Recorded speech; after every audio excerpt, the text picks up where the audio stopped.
Olá, pessoal, sejam bem-vindas e bem-vindos a mais um episódio do podcast Diálogos Olimpianos.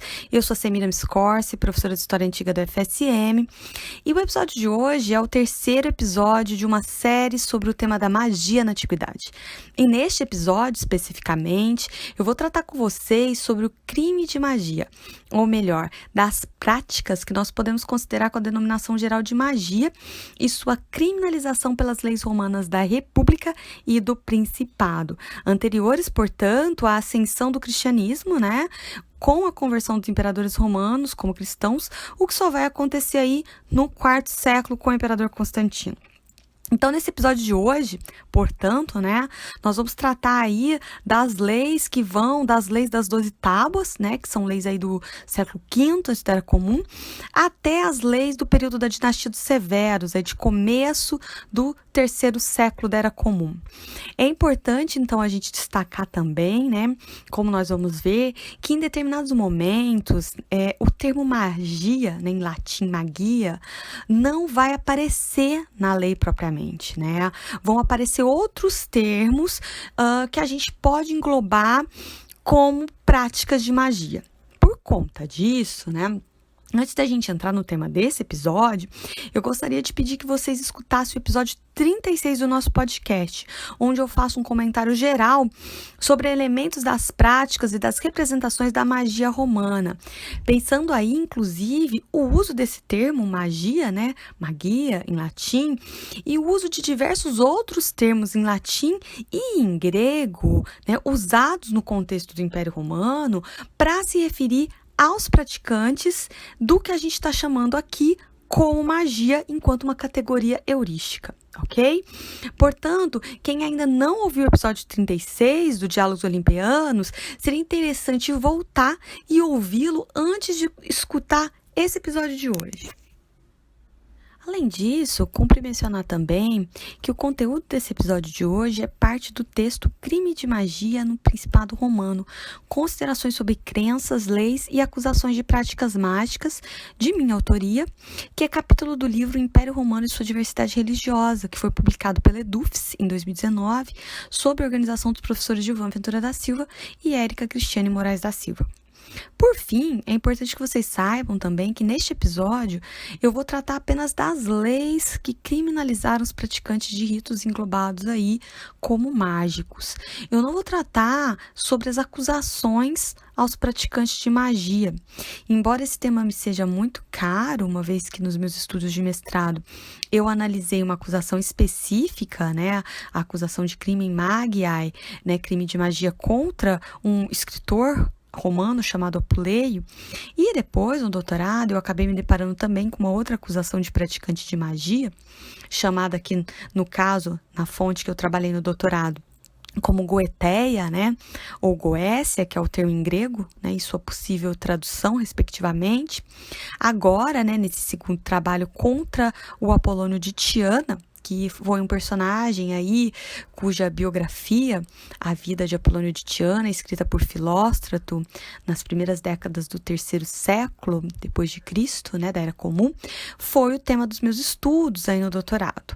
Mas enfim, né, eu vou deixar as acusações para um outro episódio específico, porque isso faria com que o episódio de hoje ficasse muito grande. E nesse episódio, então, né, a gente vai tratar apenas das leis. Bom, então, sabendo disso, vamos ao tema. O uso da magia, ele foi proibido em toda a tradição jurídica romana. Desde a Lei das 12 Tábuas, né, o primeiro conjunto de leis romanas escritas do contexto aí do V século, antes da Era Comum, é possível acusar uma pessoa como responsável por práticas que nós podemos considerar relacionadas com o que os antigos romanos compreendiam como magia. Né, magia no latim, como eu já comentei. Embora esse termo em si ainda não apareça na documentação desse contexto e nem no texto da Lei das 12 Tábuas. Pela Lei das 12 Tábuas, o praticante de magia podia ser acusado por dois tipos de ações distintas. Um, que seria por usar de sortilégios, né, excantare ou pelexere, que são os termos aí que vão aparecer, usados então para transportar a colheita de um vizinho para o seu próprio campo. E o outro seria por fazer conjuros mágicos, né, malum carmen no termo que vai aparecer, com o objetivo então de causar dano a alguém. Em ambos os casos, a pena prevista era o sacrifício à deusa Ceres, deusa ligada à vegetação e à colheita, ou a morte por fustigação, ou seja, por flagelação, no caso de impúberes. Nosso conhecimento dessa lei é resultado das tentativas de compilação da mesma pelos escritores antigos. No artigo Magic in the 12 Tables Revisited, de 2002, o pesquisador James Rives vai informar para a gente que a base definitiva da lei, né, dessa lei das 12 tábuas, né, da tábua 7ª mais especificamente, que é onde está esse crime que nós estamos trabalhando aqui, o texto então vem, né, provavelmente das interpretações e dos comentários contidos no texto produzido por um jurista romano chamado Sesto Hélio Petucatão, né, na obra Comentária Tripartita, que foi escrita aí em torno de 200 antes da Era Comum. Esse texto, então, desse jurista, por sua vez, é conhecido por meio das obras do Cícero, né? Então, diante dessa situação, a gente tem que ter em mente a problemática desse texto, né, que é fruto de compilações. Nós temos também algumas referências sobre o possível conteúdo dessa parte da Lei das 12 Tábuas nos escritos do Plínio, na obra História Natural, nos poemas do Virgílio, nas Bucólicas, na obra Problemas Naturais do Sêneca e na obra Apologia do Apuleio. De acordo com a compilação dessa parte da Lei das 12 Tábuas, nós temos a seguinte instrução que vai ser lida para a gente pelo Gabriel.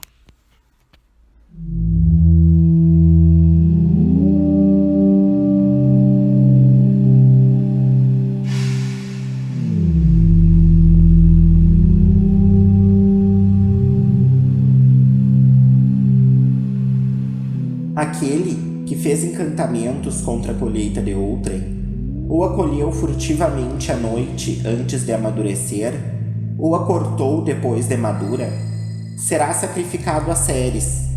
Se o autor do dano é impúbere, que seja fustigado a critério do pretor e indenize o prejuízo em dobro.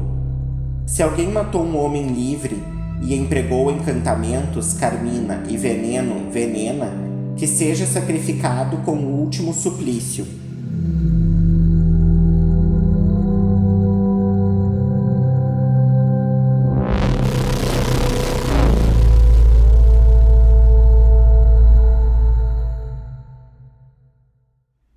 Como nós podemos perceber do trecho lido pelo Gabriel, né, texto da Tábua 7ª, então, a palavra magia, ela não aparece explicitamente no texto da Lei das 12 Tábuas, né, embora a ideia de emprego de cantos, né, o termo é carmina em latim, ele apareça, né, e tenha sido interpretada, né, esse termo tem sido interpretado pelos estudiosos como estando relacionados, então, a prática de magia, né? Esse termo, inclusive, ele vai aparecer na própria documentação antiga de períodos posteriores a essa lei, né? Como o uso de rituais de cunho mágicos proibidos, né? Encantamentos, carmina, então seriam esses encantamentos, sendo, né, esses encantamentos aqui, esses cantos, vistos como negativos, então como mala carmina. Por isso, nós vamos perceber essa lei, esse ponto da lei, né, especificamente, também relacionado ao crime que a gente está classificando aqui como magia. Bom, segundo o pesquisador Fritz Graff, na obra La Magie dans l'Antiquité gréco-romaine, 2 pontos da Tábua 7ª da Lei das 12 Tábuas precisa ser destacado por nós. O primeiro ponto é que ela não punia o encantamento enquanto tal, mas punia a violação ao direito da propriedade privada, causando dano a outra pessoa, né, ou a fim de um enriquecimento particular. Dessa maneira, não é a magia que está sendo punida propriamente aqui, ok? Mas a violação à propriedade privada que podia vir a prejudicar o equilíbrio social e o status quo vigente. O segundo ponto que precisa ser destacado é que a lei mostra que naquele contexto que ela foi produzida, né, se acreditava que os ritos de natureza mágica, né, esses cantos, esses encantamentos, possuíam eficácia, podendo ter uma função, então, tanto positiva quanto negativa. A gente tem que observar também, né, por essa lei, a ligação, então, desses encantamentos como um crime contra colheitas, né? Preocupação de grande destaque naquela sociedade de base agrária onde essa lei foi formulada. No artigo Magic in Roman Law, The Reconstruction of a Crime, de 2003, o pesquisador James Rives, né, em sua análise das punições da Lei das 12 Tábuas aos praticantes de magia, vai relacionar essa legislação com uma passagem da 8ª écloga da obra Bucólicas, ou Éclogas, do Virgílio, né, um poeta que viveu no primeiro século antes da Era Comum. Tal passagem, então, do Virgílio, que tem essa relação, então, com este ponto da lei, vai ser lida para a gente agora pela Luísa.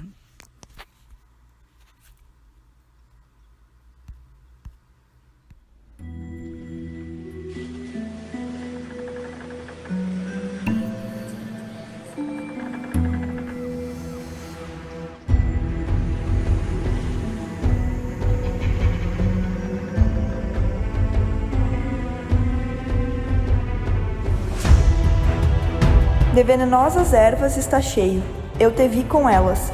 Em lobo transformaste, e nas selvas fragosas escondeste. Faz sair os mortos do hediondo sepulcro, a arrancar as colheitas de seu campo nativo, e em um vôo até sua voz transportá-las, e fazê-las cultivar em outro solo. Traga-me versos meus, sem demora, o belo Dáfnis, a quem minha alma adora.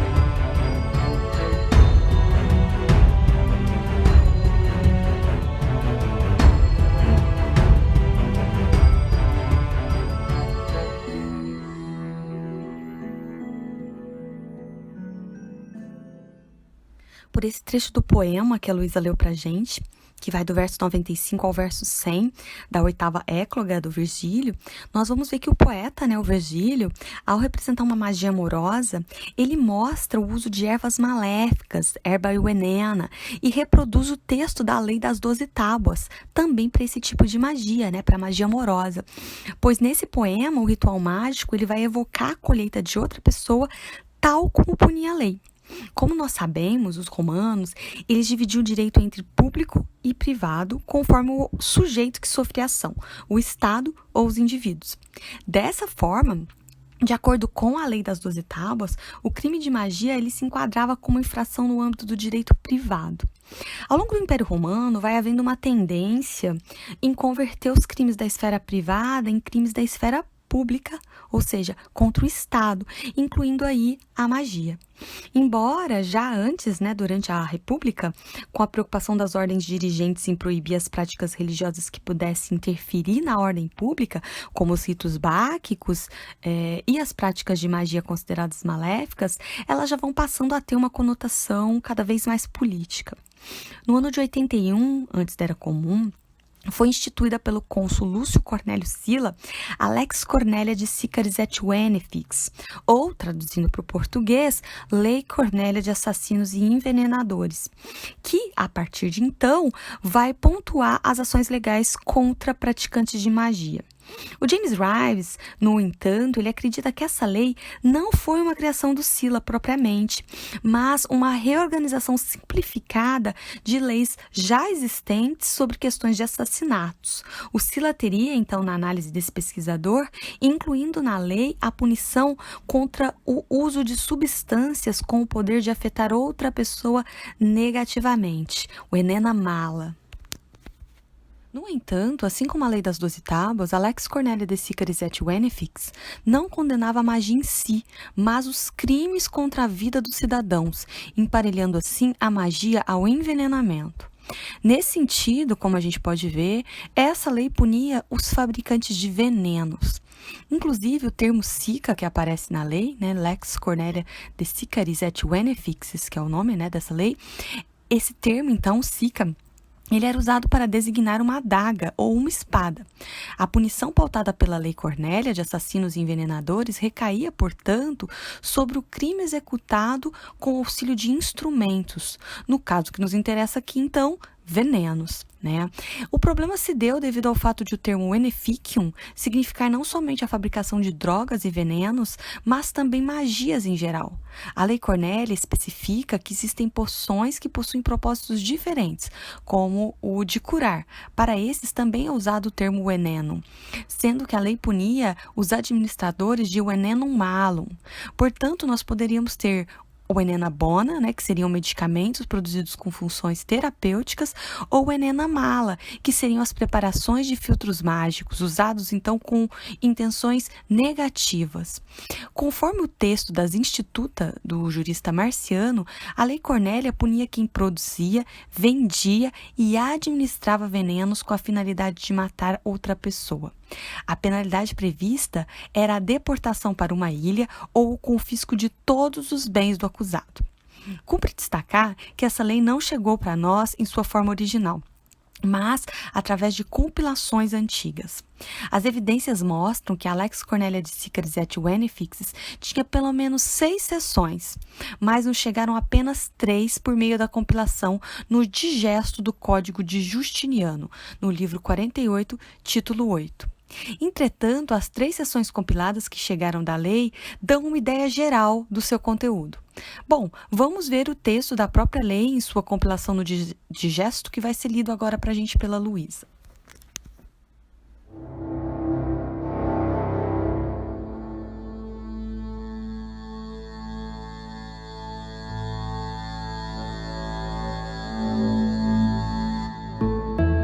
No capítulo 5º da Lei Cornélia sobre assassinos e envenenadores, se castiga a quem fabricar, vender ou possuir uma droga com a finalidade de matar alguém.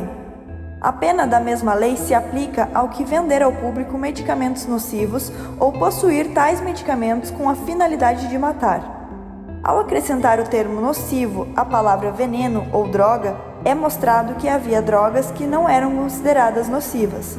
Assim, é uma palavra indiferente que abrange tanto o que serve para curar como o que serve para matar e também os filtros do amor. A pena da Lei Cornélia sobre assassinos e envenenadores é a deportação a uma ilha e confisco de todos os bens, mas hoje, muitas vezes, pessoas são castigadas com a morte, a não ser que sejam pessoas de alta posição, em cujos casos se impõe a pena legal. Pessoas de baixa condição devem ser jogadas às feras e os de alta posição devem ser deportados a uma ilha. Digesto, tomo 3, livro 48, título 8.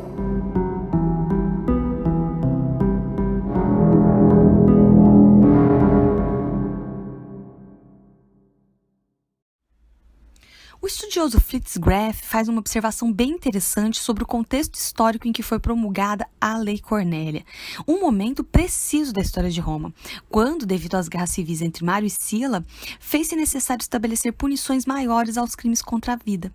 Devemos acrescentar a essa importante observação uma outra, de ordem filológica. Como nós vimos nas punições da Lei das 12 Tábuas, e também podemos perceber no próprio texto citado da Lex Cornélia de Sicaris et Venefixis, embora nós falemos do crime de magia, o termo magia ou magica ars em latim, ele não aparece em si nas leis até então. Como nós sabemos, por exemplo, a denominação de magos em latim, não tinha uma conotação propriamente negativa entre gregos e romanos durante um bom período da sua história, Os gregos, os romanos, eles conheciam como magos os antigos sacerdotes caldeus e persas, como a gente pode ver, por exemplo, na passagem 26 do livro 1 da Vida de Apolônio de Tiana, que é uma obra escrita pelo sofista grego Filóstrato, e também na obra Vida dos Sofistas, na passagem 523 do livro 2, também de autoria de Filóstrato, ou ainda na carta 16 e na carta 17, que são atribuídas aí essas duas cartas a Apolônio de Tiana. Portanto, o termo que vai aparecer no momento inicial de elaboração da Lei Cornélia para definir o crime de magia é o veneficium, tá? Então não é magia, não é magia.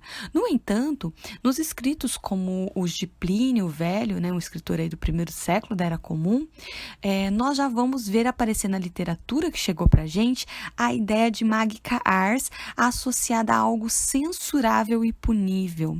Então, a partir dessa observação de como o termo magia vai tomando uma configuração negativa durante o Principado Romano, durante os primeiros séculos do Império Romano, o James Rives, no texto Magic in Roman Law, argumenta para a gente que a preocupação da Lei Cornélia originalmente estava com o nocivo e com as ações estranhas, mas isso foi se estendendo com o tempo para uma preocupação com desvios religiosos.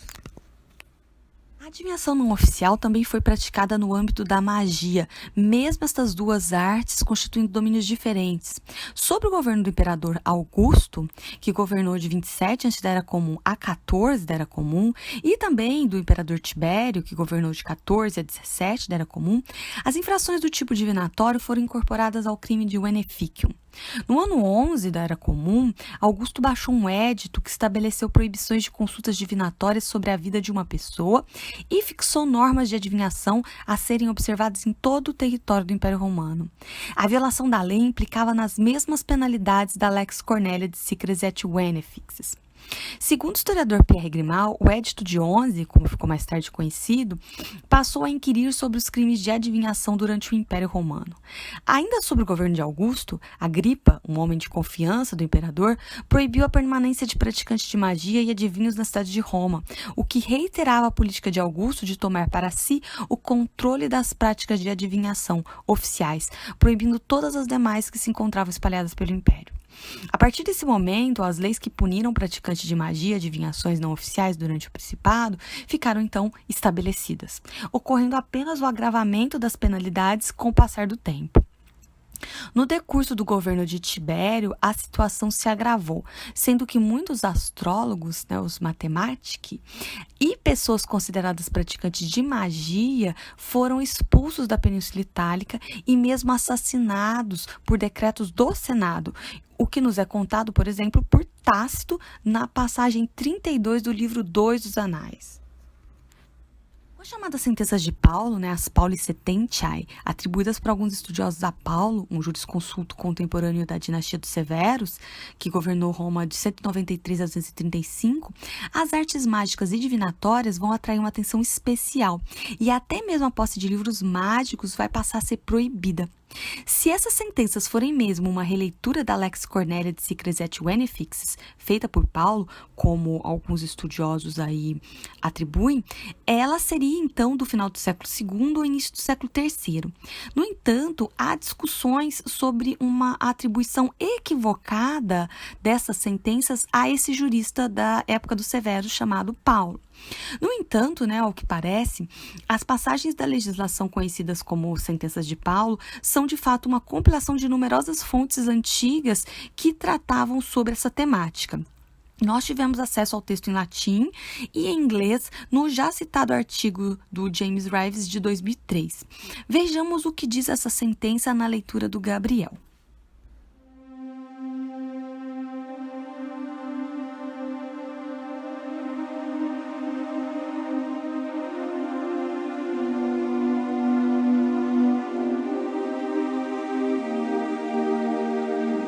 Aqueles que fizerem abortíferos ou poções de amor, ainda que sem intenções maléficas, uma vez que isso conduza a um mau exemplo, pessoas de baixa condição, humilhores, sejam relegados a minas, pessoas de mais altas condições, honestiores, a ilhas, com confisco parcial de sua propriedade.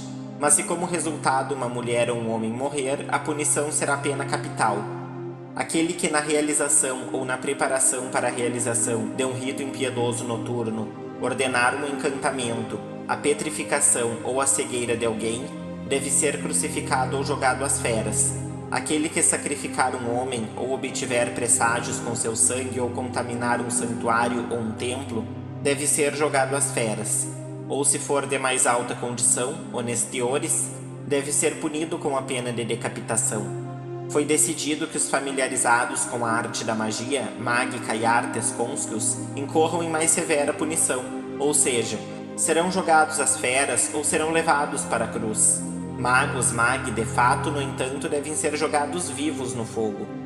Ninguém deve ter livros mágicos, Libri Artes Magicae, os quais, quando encontrados, devem ser queimados e seus portadores deportados para uma ilha. Se forem pessoas de baixa condição, ou melhores, pela cabeça deverão ser punidos com a pena de morte. Não só os que têm como profissão essa arte, mas também os que detêm certos conhecimentos sobre a mesma.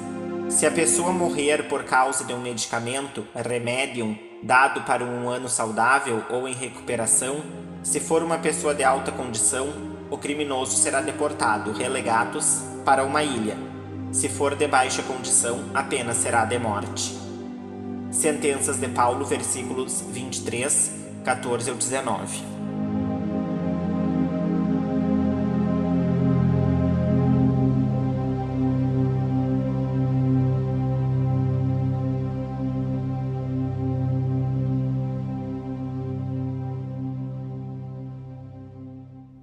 Nós podemos ver no trecho que o Gabriel leu pra gente, com as sentenças de Paulo, pela primeira vez o termo magos e as suas derivações aparecem de fato na legislação contra a magia.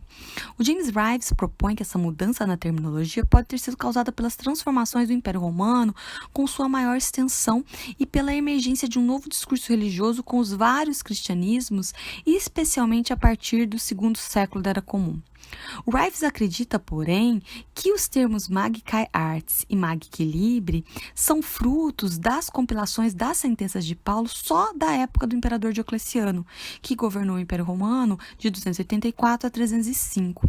No entanto, nós podemos ver que o termo Crimen Magiae já aparece na autodefesa de Apuleio na obra Apologia, que foi escrita aí na segunda metade do século II da Era Comum.